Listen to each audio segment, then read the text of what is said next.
Hello नमस्कार दोस्तों, स्वागत है आप सभी का आपके अपने यूट्यूब चैनल डिलाइटफुल हिस्ट्री पर। तो डियर स्टूडेंट्स, इस वीडियो में हम सॉल्यूशन करेंगे कि आज जो राजस्थान बोर्ड में कक्षा 10 सप्लीमेंट्री एग्जाम का जो गणित का पेपर हुआ है उसका यहाँ पर फुल सॉल्यूशन करने वाले हैं। एक एक क्वेश्चन का सॉल्यूशन करेंगे और कैसे इसका आंसर आया वो भी हम बताएंगे। तो यहाँ पर देखिए, चलते हैं पेपर पर। तो देखिए सेक्शन ए है, उसमें देखिए पहले में 12 क्वेश्चन है। तो उसका पहला जो क्वेश्चन था, निम्न में से अपरिमेय संख्या। तो यहाँ पर देखिए जो ये पाई है ये हमारी अपरिमेय संख्या होगी, यानी कि ऑप्शन नंबर से हमारा राइट आंसर होगा। इसके बाद देखिए दूसरा था रेखिक बहुपद की घात। देखिए रेखिक बहुपद की जो घात है वो 1 होती है, ऑप्शन नंबर ब। इसके बाद देखिए ये वाला समीकरण दे रखा था x माइनस 2y बराबर -4 और x बराबर 2/3 है, तो y बराबर क्या होगा। देखिए इस तरह से हम जब x बराबर 2/3 रखेंगे तो हमें y बराबर क्या मिलेगा, 7/3। तो आप इसका सॉल्यूशन चेक कर सकते हो कि आपने कैसे किया था और आपका आंसर क्या आया था। तो इसका राइट आंसर होगा y बराबर 7/3, ऑप्शन नंबर कौन सा ऑप्शन, ऑप्शन नंबर 7/3। इसके बाद देखिए ये एक द्विघात समीकरण थी, x² minus 4x plus x plus 1 बराबर 0। इसका हमें ज्ञात करना था कि मूल क्या होंगे इसके। तो यहाँ पर देखिए हम b² माइनस 4ac का मान निकालेंगे तो ये 12 आएगा, यानी कि 0 से बड़ा आएगा। इसका मतलब इसके मूल जो है वास्तविक और भिन्न होंगे, यानी कि ऑप्शन नंबर अ होगा। इसका सॉल्यूशन आप देख सकते हो। इसके बाद देखिए ये हमारा समांतर श्रेणी का क्वेश्चन था कि √3, √12 और √27, इसका हमें डी निकालना था, यानी कि सारवंतर निकालना था। तो क्या करेंगे, सारवंतर के लिए हम दूसरे में से प्रथम पद को घटा देंगे। तो √12 में से माइनस का √3 करेंगे। तो यहाँ पर देखिए हम देखिए √12 को हम क्या लिख सकते हैं, √4 × 3 ये लिख सकते हैं, फिर माइनस का √3। इसके बाद देखिए इस 4 का वर्गमूल बाहर आ जाएगा, कितना, 2। 4 का वर्गमूल क्या होगा, 2 होगा, और अंदर क्या बच जाएगा, √3। तो यहाँ पर देखिए 2√3 और माइनस का 1√3। तो क्या 2 में से 1 √3 घटेगा तो क्या बचेगा, √3 ही बचेगा। तो इसका जो सारवंतर है वो क्या आएगा, √3, यानी कि ऑप्शन नंबर द। इसके बाद देखिए क्वेश्चन है अगला, 2-3 तथा 0-1 के मध्य बिंदु के निर्देशांक। मध्य बिंदु के निर्देशांक किस तरह से निकाले जाते हैं, देखिए x1 + x2/2 और y1 + y2/2 इस तरह से करेंगे तो मध्य बिंदु के निर्देशांक क्या निकलेंगे, 1 और -2, यानी कि ऑप्शन नंबर अ। इसके बाद नेक्स्ट क्वेश्चन है कि 2 और 3 तथा 4 1 के बीच की दूरी। तो देखिए इस फॉर्मूले से हम दूरी निकालेंगे तो हमारी दूरी आएगी √8 या 2√2, यानी कि ऑप्शन नंबर ब। इसका सॉल्यूशन आप देख सकते हो। इसके बाद देखिए अगला क्वेश्चन है 8वां, कोस b बराबर 4/5 है तो सेक b बराबर। देखिए जो कोस होता है उसका उल्टा क्या होता है, सेक होता है। तो इसका उल्टा कर देंगे तो क्या आएगा, 5/4। तो ऑप्शन नंबर स हमारा राइट आंसर हो जाएगा। इसके बाद देखिए अगला क्वेश्चन है tan² theta minus sec² theta. ये देखिए ये किसके बराबर होगा, ये होगा -1 के बराबर। कैसे होगा ये देख लिए, ये मैंने आपको सॉल्यूशन दिखा रखा है, आप यहाँ पर सॉल्यूशन इसका देख सकते हो। ऑप्शन नंबर द हमारा राइट आंसर होगा। इसके बाद देखिए 10वां क्वेश्चन है, ये आंकड़े दे रखे का बहुलक। देखिए बहुलक में सिंपल सी बात है, जो आंकड़ा सबसे अधिक बार आ रहा है वो बहुलक होगा। तो यहाँ पर 3 अधिक बार आ रहा है तो 3 हमारा बहुलक हो जाएगा, यानी कि ऑप्शन नंबर राइट आंसर हो जाएगा। इसके बाद देखिए xi, यहाँ पर देखिए समांतर माध्य दे रखा है 7 और इनका xi दे रखा है 119। तो इसने क्या पूछा है, जो बारंबारताओं का योग इसने पूछा है। तो देखिए इसको कैसे ज्ञात करेंगे, हमारे पास माध्य का फॉर्मूला है summation a pi xi upon summation a पाई, यही है। तो माध्य देखिए उसने 7 दे रखा है और समेसन a पाई xi 119 दे रखा है, बटे में ये रखेंगे। तो क्या करेंगे, इसको तो इस तरफ भेज देंगे और 7 को इसी की जगह ले आएंगे। तो 119 में 7 का भाग देंगे तो 17 बार, यानी कि जो बारंबारताओं का योग है वो 17 आएगा, यानी कि ऑप्शन नंबर द हमारा राइट आंसर होगा। उसके बाद 12वां क्वेश्चन है असंभव घटना की प्रायिकता। देखो असंभव घटना यानी जो घटित हो ही नहीं सकती उसकी प्रायिकता 0 होती है, यानी कि ऑप्शन नंबर ब। तो ये तो हो गया अपना सेक्शन ए। इसके बाद चलते हैं हम सेक्शन बी पर। इसका दूसरे का पहला क्वेश्चन है, इसमें देखिए ये हमें कंडीशन दे रखी, तो इसमें क्या होगा, प्रतिच्छेदी रेखाएं होंगी, यानी कि इसके अद्वितीय हल होते हैं, केवल एक हल होता है इसमें। इसके बाद देखिए ये हमारे पास एक बॉक्स है। इसके बाद समांतर श्रेणी का क्वेश्चन है 13 और 3। तो हमें ये वाला बॉक्स और ये वाला बॉक्स ज्ञात करना है। तो देखिए ये वाला बॉक्स हमारा क्या है, ए है, यानी प्रथम पद है, और ये वाला बॉक्स हमारा A2 है। तो हम क्या करेंगे A और D निकाल लेंगे। इस तो यहाँ पर देखिए ये मैंने सॉल्यूशन आपको दिखा रखा है, तो आप इसको देख सकते हो। तो यहाँ पर देखिए जो हमारा A आएगा वो तो हमारा 18 आएगा, और जो हमारा इस वजह से यहाँ पर D कितना आया हमारा माइनस का 5 आया। A बराबर 18 और D बराबर माइनस का 5 आया। तो इस तरह से A3 हमारा क्या आएगा 8 आएगा, यानी कि जो हमारे बुक के राइट आंसर होंगे वो 18, 13, 8, 3 ये हमारा राइट आंसर होंगे। इसके बाद देखिए क्वेश्चन था अगला कि 10 सेंटीमीटर जो भाग है उसको 10 सेंटीमीटर का रेखाखंड है उसको 2:3 में बांटा गया, तो बड़े भाग की लंबाई ये देखिए इस तरह से इसको बांटा जाता है। तो बड़े भाग की लंबाई कैसे निकालेंगे, देखिए यहाँ पर अनुपात, यानी कि बड़ा अनुपात कौन सा 3 ही है, तो 3 को ऊपर रखेंगे और बटे में अनुपातों का योग, देखिए इन दोनों का योग कितना है 5 है, तो बटे में 5 रखेंगे और गुणा उस रेखाखंड की लंबाई कितनी है 10, उससे गुणा कर देंगे। तो देखिए 5 से 10 2 बार कट जाएगा, 3 को 2 से गुणा करेंगे तो 6, अतः बड़े भाग की लंबाई कितनी आएगी 6 सेंटीमीटर। इसके बाद देखिए अगला क्वेश्चन है कि P 5, 4 की एक अक्ष से दूरी, देखो एक अक्ष से दूरी निकाल रहे तो हम y का मान लिखेंगे, तो y का मान हमारा 4 होगा, तो एक अक्ष से दूरी 4 इकाई होती है, ये हमारा राइट आंसर आएगा। इसके बाद देखिए साइन थीटा कोसेक थीटा, इसका आंसर क्या होगा, देखिए जो ये कोसेक थीटा है इसको हम क्या लिख सकते हैं 1/sin थीटा, तो साइन थीटा से साइन थीटा कैंसिल हो जाएगा, क्या बचेगा 1, यानी कि इसका जो आंसर है वो 1 आएगा। इसके बाद नेक्स्ट क्वेश्चन है, इसमें है x बार बराबर, ये देखिए समेशन a पाई अपॉन, यानी कि यहाँ पर पूछा है समांतर माध्य का फॉर्मूला। तो ये देखिए यहाँ पर 3 फॉर्मूले होते हैं, ये डायरेक्ट है, ये प्रत्यक्ष विधि से, सॉरी ये है हमारा कल्पित माध्य विधि से, और ये एक हमारा फॉर्मूला होता है पद विचलन विधि से। तो इन तीनों में से आपने एक फॉर्मूला भी लिखा तब भी आपको जो है नंबर मिल जाएगा। इसके बाद देखिए ये हमारा क्वेश्चन था कि 19/200, इसको हमें लंबे भाग दिए बिना ही बताना है कि इसका जो दशमलव प्रसार है वो शांत होगा या अशांत। तो यहाँ पर देखिए हम इसका ऊपर वाले से मतलब नहीं है, नीचे वाली संख्या का जब हम गुणनखंड करेंगे तो गुणनखंड 2 की पावर 3 इंटू 5 की पावर 2, यानी कि 2 की पावर n इंटू 5 की पावर m के रूप का आएगा। इस वजह से इसका दशमलव प्रसार क्या होगा शांत होगा, ये हमारा राइट आंसर होगा। इसके बाद देखिए ये क्वेश्चन है, ये जो बहुपद है इसका क्या पूछा है शून्यकों का योग। देखिए शून्यकों का योग होता है x माइनस एक्स का गुणांक अपॉन एक्स स्क्वायर का गुणांक, यानी कि -b/a, तो ये इसका क्या आ जाएगा -4 आ जाएगा। गुणनफल होता है अचरपट बटे a, तो यहाँ पर ये आ जाएगा 3 आ जाएगा। तो इस तरह से शून्यकों का योगफल तो आया -4 और गुणनफल आया 3, तो ये हमारा राइट आंसर होगा। इसके बाद देखिए ये क्वेश्चन है, इसमें हमें शून्यकों की संख्या ज्ञात करनी है।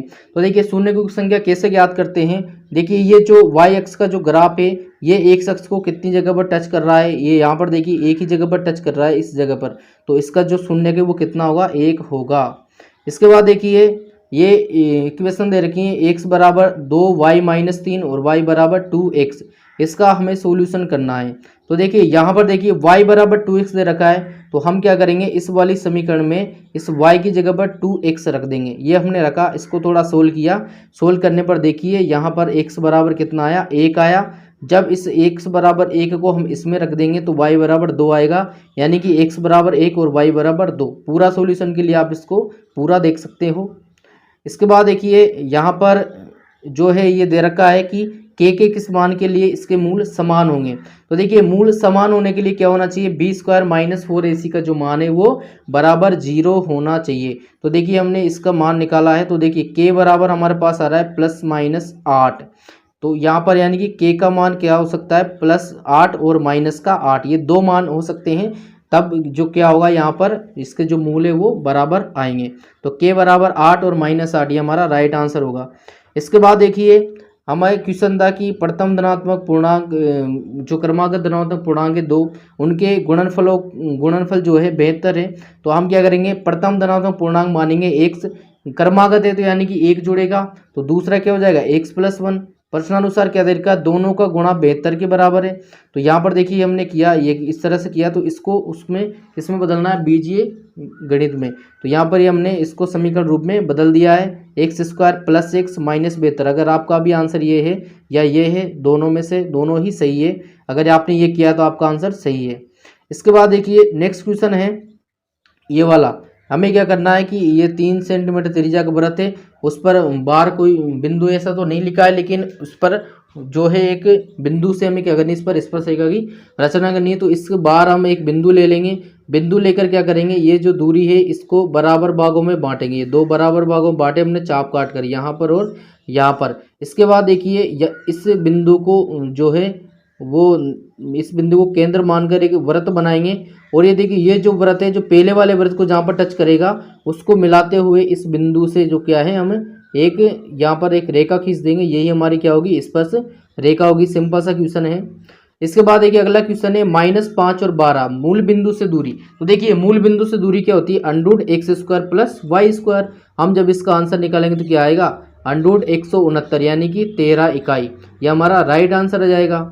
इसके बाद नेक्स्ट क्वेश्चन है कि 13 sin a बराबर 12 है तो cos a बराबर क्या होगा। देखिए sin a बराबर क्या होता है, क्या दे रखा है, 12/13 ये निकलेगा, क्योंकि 13 इधर जाएगा, गुणा में तो भाग में चला जाएगा।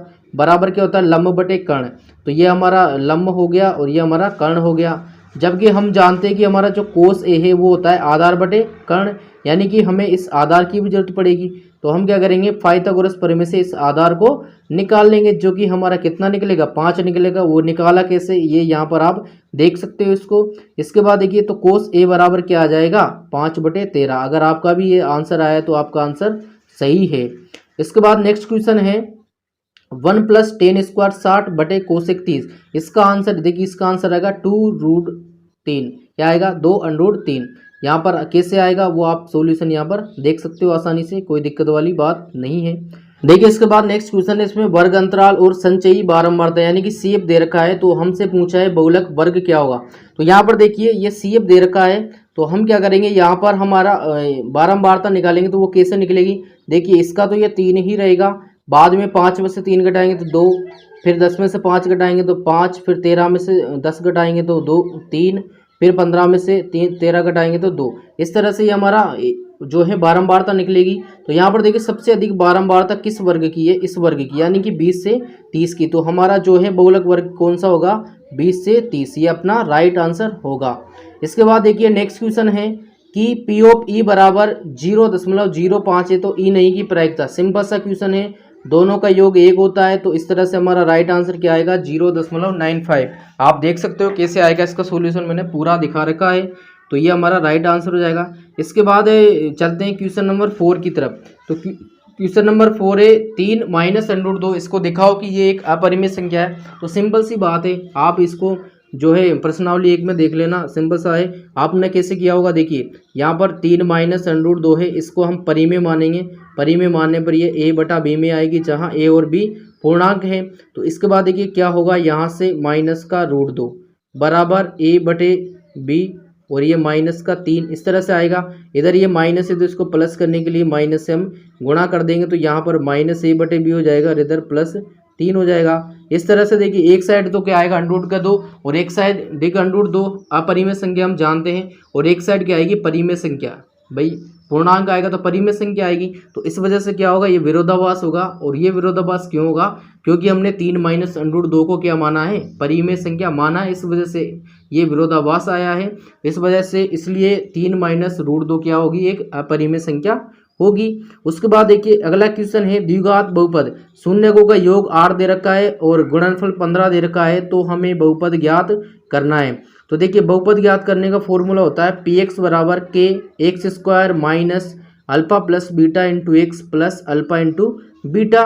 सिंपल सी बात है, मान रखने पर ये आएगा। आपका ये भी आंसर सही है, और k बराबर अगर हम 1 लें तो ये आंसर भी सही है। तो हमारा बहुपद क्या हो जाएगा, x² माइनस 8x प्लस 15, ये अपना राइट आंसर हो जाएगा। इसके बाद है क्वेश्चन नंबर 6। क्वेश्चन नंबर 6 है कि जो ये समीकरण दे रखा है, इसमें जो है अद्वितीय हल के लिए k का कौन सा मान होना चाहिए। तो देखिए यहाँ पर अद्वितीय हल के लिए हम ये मान निकालेंगे। तो k is not equal to 4, यानी कि k बराबर 4 नहीं होना चाहिए, बाकी कुछ भी हो सकता है। यानी कि अर्थात k बराबर 4 के अलावा k के अन्य सभी मानों के लिए हल क्या होगा, अद्वितीय होगा। तो ये अगर आपका आंसर आया तो आपका आंसर जो है सही है। इसके बाद देखिए बात करते हैं द्विघात समीकरण x इंटू एक्स प्लस 1 बराबर 12 के मूल ज्ञात कीजिए। देखिए यहाँ पर इसको मूल ज्ञात करेंगे तो इसको हम गुणा कर देंगे तो क्या आएगा, x² प्लस x बराबर 12। इस 12 को इस तरफ ले आएंगे तो ये वाला आएगा। इसके बाद देखिए x को हमने इस रूप में बदला, फिर ये कॉमन लिया कॉमन लेने पर ये आया। मूल के लिए क्या करेंगे, दोनों को बराबर 0 करेंगे तो मूल आएगा हमारा 3 और माइनस का 4। ये आपका राइट, ये आपका आंसर है, तो राइट आंसर आपका आया है। इसके बाद देखिए यहाँ पर क्वेश्चन है, समांतर श्रेणी दे रखी है तो अंत से पांचवा पद, देखिए क्या पूछा है, अंत से यानी कि इस तरफ से पांचवा पद हमें ज्ञात करना है। तो देखिए हम क्या करेंगे, इस श्रेणी को उल्टा कर देंगे। कैसे, देखिए अंत से पांचवा पद क्या होगा, देखिए 98 से ये वापस इसको इधर चलाएंगे तो 8 5 2, यानी कि इस तरफ से आराम से पांचवा पद, आराम से कैसे, देखिए इस तरफ चल रही है तो हमने इस तरफ यूँ चला दी, तो इसका जो पांचवा पद है वही अंत से पांचवा पद होगा। तो यहाँ पर ऐसे ही निकालेंगे तो देखो इस ये बदलने पर क्या आया, यहाँ पर देखिए a बराबर 98 आएगा, d बराबर माइनस का 3 आएगा। ये सब मान रखेंगे तो a5 बराबर कितना आएगा 86, यानी कि अंत से जो है पांचवा पद क्या आएगा 86 आएगा, यानी कि 86 राइट आंसर आएगा। इसके बाद देखिए एक समांतर श्रेणी है जिसका दूसरा पद दे रखा है 4, कौन सा क्वेश्चन है, क्वेश्चन नंबर 9, और छठा पद दे रखा है 8। तो हमसे क्या पूछा है, वो समांतर श्रेणी याद कीजिए। तो देखिए ये हम मान रखने पर हमारी जो समांतर श्रेणी है a बराबर 3 मिलेगा और d बराबर 1 मिलेगा। तो जो समांतर श्रेणी है वो क्या बनेगी, 3 4 5 6 7 8 9 ये बनेगी। इसके बाद देखिए क्वेश्चन नंबर 10 है कि 6 सेंटीमीटर का एक रेखाखंड है, उसको 1:2 में बांटना है। तो आप इस तरह से बांट सकते हो, कुछ भी नहीं है, सिंपल सा क्वेश्चन है। इसके बाद देखिए 11वां क्वेश्चन है, उसको एक्सरसाइज 11.2 में देख लेना, सिंपल सा क्वेश्चन है वो भी। और यहाँ पर देखिए नेक्स्ट क्वेश्चन है 12वां क्वेश्चन है, इसमें देखिए ये 12वां क्वेश्चन है कि साइन a बराबर कोस b है तो a प्लस बी बराबर 90, ये हमें सिद्ध करना है। तो देखिए हम जानते हैं कि कोस 90 माइनस a बराबर साइन a होता है। तो यहाँ पर देखिए इस साइन को हम क्या में चेंज कर देंगे, कोस 90 माइनस a में, बराबर कोस भी ये ऐसे कैसे लिखा हुआ है। अब यहाँ पर देखिए, तो यहाँ पर देखिए कि जब कोस 90 माइनस a और कोस b ये दोनों बराबर हैं, तो देखिए जब कोस ये दोनों बराबर आ रहे हैं तो इनके जो कोण हैं वो भी बराबर होने चाहिए। तो इस वजह से हम जो कोण हैं ये इनको बराबर कर देंगे। तो यहाँ पर देखिए इस तरफ से ये a को अगर हम इस साइड भेजेंगे तो इधर क्या हो जाएगा a प्लस बी, और इधर केवल 90 डिग्री बचेगा। तो इस तरह से हमारा राइट आंसर आएगा a प्लस बी बराबर 90 डिग्री, ये हमारा सिद्ध हो जाएगा। इसके बाद देखिए नेक्स्ट क्वेश्चन है कि cos square 18 plus cos square 72 बटे में है 2 sec square 50 minus cot square 40। इसमें हमें इसका आंसर ज्ञात करना है। तो देखिए ये हम इसको सॉल्यूशन करेंगे तो हमारा राइट आंसर क्या आएगा 1/2। अगर आपका भी ये आंसर आ रहा है तो आपका आंसर जो सही है वो सॉल्यूशन आप यहाँ पर देख लेना। इसके बाद देखिए हमारा एक क्वेश्चन है, क्वेश्चन नंबर 14, इसमें हमें दे रखा है ये बारंबारता ये दे रखी है, और क्या पूछा इसने, समांतर माध्य।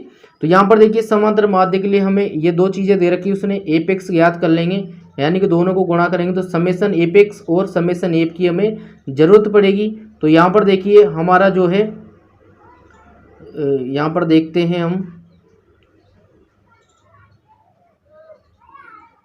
यहाँ पर देखिए summation apex upon summation app, ये हमारा इस तरह से आएगा। तो 110 में 26 का भाग देंगे तो 4.23 बार जाएगा, यानी कि इसका देखिए नेक्स्ट क्वेश्चन है प्रायिकता का क्वेश्चन है, क्वेश्चन नंबर 16।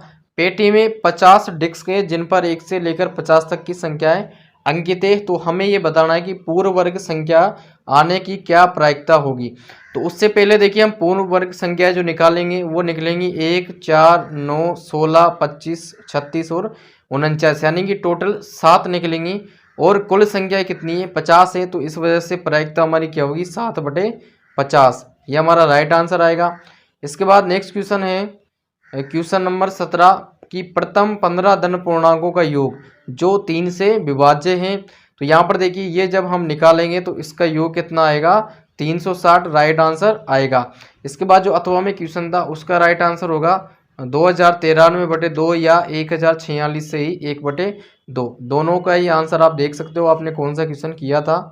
इसके बाद देखिए इसके बाद 18वां क्वेश्चन है कि बिंदु P01 बिंदुओं A तथा B से समदूरस्थ है तो x का मान ज्ञात कीजिए। देखिए समदूरस्थ है तो दूरियां इनकी बराबर रहेंगी, तो इस तरह से हम x का मान क्या निकलेगा हमारे पास, x बराबर 4 और माइनस का 4, ये हमारा राइट आंसर आएगा। कैसे निकला वो मैंने इसका पूरा सॉल्यूशन दिखा रखा है, आप देख लेना इसको। इसके बाद देखिए 19वां क्वेश्चन है कि √, under 1 minus cos theta upon 1 plus cos theta, ये बराबर लाना है cosec theta minus cot theta. तो यहाँ पर देखिए हम क्या करेंगे, इसका हर का परिमेयकरण कर देंगे, तो इस तरह से गुणा करेंगे। तो देखिए ऊपर दोनों सेम संख्या है तो अंडर हट जाएगा, 1 माइनस कोस थीटा बचेगा, और नीचे इन दोनों का 1 माइनस कोस स्क्वायर थीटा हो जाएगा। इसकी जगह पर हम साइन स्क्वायर थीटा रखेंगे, और बाद में देखिए क्या आएगा, 1 minus cos theta upon sine theta, अलग अलग लिख देंगे तो आंसर आ जाएगा हमारा cosec theta minus tan theta. इसके बाद देखिए नेक्स्ट क्वेश्चन है कि परिवार माप और परिवारों की संख्या, 20वां क्वेश्चन है। तो बहुलक ज्ञात कीजिए। तो देखिए यहाँ पर बहुलक जिसकी देखिए यहाँ पर 12 मारता 8 अधिक है, तो इसका बहुलक वर्ग क्या होगा, 3 और 5 होगा। तो ये हम फॉर्मूला लिखेंगे, और इस तरह से हमारा जो राइट आंसर है वो क्या आएगा, 3.85। ये हमारा राइट आंसर होगा, आप चेक कर सकते हो इसको। इसके बाद देखिए 21वां क्वेश्चन है, ग्राफ का क्वेश्चन है, 4 नंबर का क्वेश्चन है। तो देखिए पहले का जो आंसर है वो 3 और 5 आएगा, x बराबर 3 y बराबर 5। दूसरे में भी x बराबर 3 और y बराबर 5 आएगा। तो ये आपके राइट आंसर है। तो आप कमेंट करें कि आपके ग्राफ में क्या आंसर आए थे। इसके बाद देखिए नेक्स्ट क्वेश्चन है, क्वेश्चन नंबर 22। यहाँ पर देखिए ये पूछा गया, ये बोला गया है कि जो है 6 सेंटीमीटर का जो है व्यास लेना है तुम्हें, और इसका ये वृत्त लेना है, मतलब 6 सेंटीमीटर व्यास का एक वृत्त लेना है, और इसके 5 सेंटीमीटर दूर कोई बिंदु है, उससे आपको इस पर स्पर्श रेखा की रचना करनी है, और उनकी दूरी भी आपको ज्ञात करनी है। तो इस तरह से आप कर लोगे, और उसकी जो दूरी आएगी वो आएंगी 4 सेंटीमीटर, यानी कि पी क्यू और क्यू आर दोनों की बराबर दूरी आएगी 4 सेंटीमीटर। तो आपकी जो दूरी है वो 4 सेंटीमीटर आएगी। इसके बाद नेक्स्ट क्वेश्चन है, क्वेश्चन नंबर 23। ये क्वेश्चन नंबर 23, 10 के 50 लड़कों की ऊंचाइयों का सर्वेक्षण इस तरह है, 140 से कम। तो इसको देखिए सबसे पहले हम इस तरह से वर्ग अंतराल में चेंज करेंगे, उसके बाद इसको सॉल्यूशन करेंगे। तो यहाँ पर देखिए अपना जो राइट आंसर है वो आएगा 148.89, यानी कि 148.89 ये हमारा राइट आंसर होगा। उसके बाद देखिए अथवा में क्वेश्चन है कि बहुलक 25 है तो x का मान ज्ञात कीजिए। ये देखिए मैंने इसको पूरा सोल्व करके दिखा रखा है। तो हमारा जो x का मान है वो कितना आ रहा है, 15 आएगा। अगर आपने ये वाला क्वेश्चन किया है तो आप कमेंट करें कि आपका जो आंसर है वो कितना आया है। तो इस तरह से डियर स्टूडेंट्स हमने जो है पूरे पेपर का जो है यहाँ पर सॉल्यूशन कर लिया है। और बाकी मैं आपको बता दूं कि आप अब यहाँ पर हम चर्चा करेंगे कि अगर आपके किसमें कम से कम कितने जो है मार्क्स आने चाहिए, तब आप जो है पास हो जाएंगे सप्लीमेंट्री एग्जाम में। तो यहाँ पर देखिए अगर बात करूँ मैं जिनके 20 नंबर भेजे गए, यानी कि जो मेन एग्जाम में जिनके मेंस में 20 में से 20 नंबर भेजे गए थे, तो आपको इस पेपर में कम से कम 16 नंबर आने चाहिए, यानी कि टोटल मिला के 36 नंबर होना चाहिए, तब आप जो है पास होंगे। अगर एक नंबर भी आपका कम रहेगा तो आप जो है फेल हो जाएंगे। इसके बाद देखिए अगर किसी के मान लो 19 नंबर भेजे गए हैं, तो इस तरफ जो है उसके 17 नंबर आने हैं, किसमें से, पेपर में से, यानी कि 80 नंबर में से 17 नंबर आने चाहिए कम से कम, जब जाके 36 नंबर होंगे। अगर मान लो इधर 18 भेजे गए थे तो पेपर में भी आपके 18 आने जरूरी है। यानी कि कुल मिलाकर ये सिस्टम में ये है कि 17 अंक जो भेजे गए थे उसका और अभी जो पेपर हुआ उसके दोनों को मिलाकर कम से कम 36 नंबर जो है वो होने चाहिए। अगर आपके इतने नंबर बन रहे हैं तो आप पास हो, और आप जो है अगली कक्षा 11वीं की जो है तैयारी कर सकते हो। इसके बाद देखिए मैंने जो पूरा पेपर आपको सोल्व करवा ही दिया है, तो आई होप कि आपको जो पेपर है वो आप अच्छे से करके आए होंगे। यहाँ पर देखिए जो पेपर था वो मेन पेपर से भी सरल आया है, लेकिन इस बार इसने क्या किया है, जो क्वेश्चन दिए हैं उस किताब से हिसाब से तो दिए हैं, लेकिन जो संख्याएं वो सभी के लगभग सभी की उसने चेंज करके दी है। एक आधी क्वेश्चन ऐसा है जो डायरेक्ट किताब से उठाया है, बाकी सबकी संख्या पैटर्न वही है, केवल संख्याएँ चेंज कर रखी हैं। और यहाँ पर देखिए अगर हम रिजल्ट की बात करें तो आपका जो रिजल्ट है वो देखिए इसी अगस्त महीने में जो है आपका रिजल्ट आ जाएगा। पूरी संभावना है किसी अगस्त महीने में या तो देखिए लास्ट अगस्त तक आपका जो रिजल्ट है वो यहाँ पर आ जाएगा, क्योंकि सप्लीमेंट्री एग्जाम है तो इसमें कोई दिक्कत नहीं है। आज 5 तारीख को आपका एग्जाम हो गया है, 20-25 दिन है, तो लगभग जो है अगस्त में ही आपका एक जो है रिजल्ट आ जाएगा। अगर अगस्त में नहीं आता है तो 10 सितंबर से पहले जो है आपका रिजल्ट 100% आ जाएगा। तो यहाँ पर आप रिजल्ट के लिए भी कमेंट करेंगे, तो रिजल्ट के लिए मैं बता देता हूँ कि या तो अगस्त लास्ट में आ जाएगा या 10 सितंबर से पहले आपका जो रिजल्ट है वो जरूर आ जाएगा। तो डियर फ्रेंड्स, अगर वीडियो आपको हेल्पफुल लगा हो तो वीडियो को लाइक एंड शेयर जरूर करें, एंड अगर आप हमारे चैनल पर नए हैं तो चैनल को भी सब्सक्राइब जरूर कर लें।